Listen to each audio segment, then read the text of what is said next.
Hello, lovely people. Thank you for watching.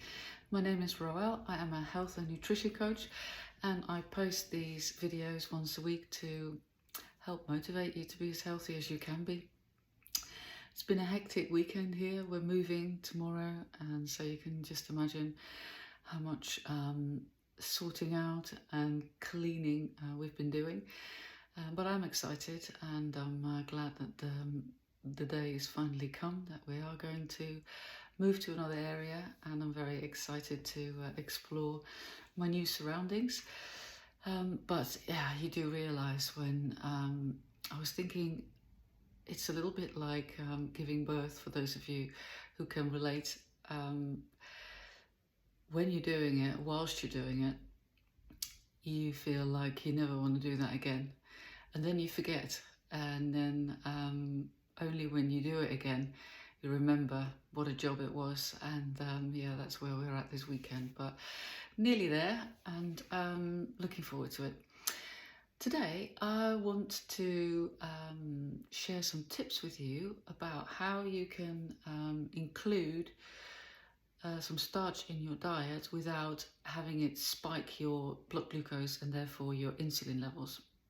And whether you are pre-diabetic or diabetic or just health conscious, or whether you want to lose weight, it is a good idea to minimize your blood glucose levels and to avoid the blood glucose level spikes, because that will cause an insulin spike. And when you have high levels of blood glucose and insulin, you will store the excess glucose as fat, and you will also suffer the negative impact of that high blood glucose and insulin on your health. And there are many negative side effects of having high blood glucose and insulin, including increased risk of cardiovascular disease, inflammation, hormone disruption. It affects your nervous system. So it's a good idea for anyone, no matter what your health situation is, to keep your blood glucose levels down. But for a lot of people, it's difficult to avoid the type of foods that contain the carbohydrates, which will be converted into glucose and therefore increase your blood glucose levels. Because we're used to having these foods, they're very satisfying for a lot of people. Now, personally, I don't actually include a lot of these starches in my diet. My diet for 90% of the time consists of meat, fish, eggs, vegetables, fruit, although I hardly eat any fruit, nuts, seeds. And so most of the time I don't eat bread or pasta, potatoes, rice. But I do understand that a lot of people do want to include these in their diet and actually would be quite unhappy if they felt that they couldn't have them. And therefore I think it's important to find a way where you can still enjoy these foods, because if you try to make changes that you feel are messing up your life, then you're probably not going to stick with it. So there are a few things that you can do to reduce the impact on your blood glucose levels of these foods that are high in starches. So the starches are carbohydrates, so they will increase your blood glucose levels. But there's a few things that you can do that reduce the glycemic index of a food. So what's this glycemic index? It's a number between 0 and 100, and it's an indication of how much the food impacts your blood glucose levels within 2 hours after consuming it. And the higher the number, the bigger the impact on your blood glucose levels. So generally you want to choose the foods that are lowest in the glycemic index. And when we say low, we generally mean under 55. And when we say high, we mean over 70. So between 55 and 70 would be moderate. Now, foods like pasta, bread, rice, potatoes, they do tend to have a high glycemic index, depending on which type. So, just for starters, the more fibre the food contains, the lower the glycemic index. So by choosing the high fibre varieties, you can reduce the impact on your blood glucose level. So that would be a good idea. But you can also do a few things that will reduce the glycemic index. For example, when it comes to pasta, potatoes and rice, when you cook these foods and you then cool them down completely, so put them in the fridge, and really the longer the better, but a couple of hours in the fridge or overnight, and then you reheat them again, the glycemic index is significantly lower. So that might excite you if you want to eat these foods. And what happens is the starches in these foods, by cooling them down and then reheating them again, will convert into resistant starch. And resistant starch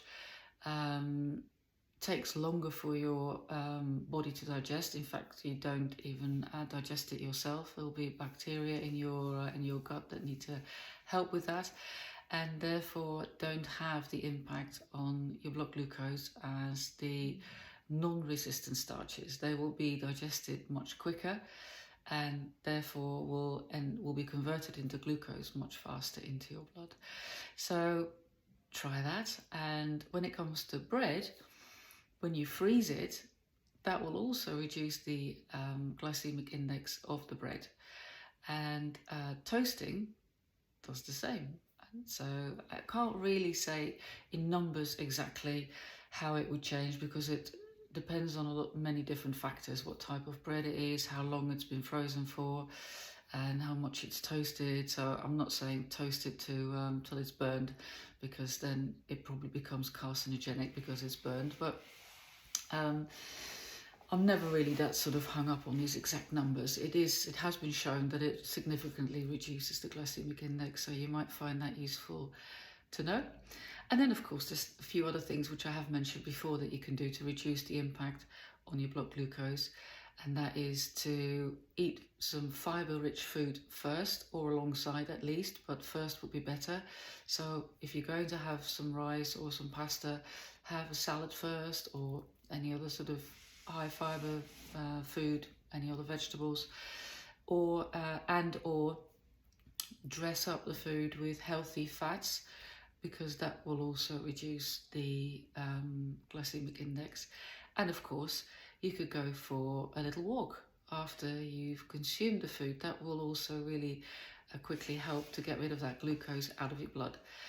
And even a very short walk, a 5-minute walk, has shown to reduce the impact on your blood glucose.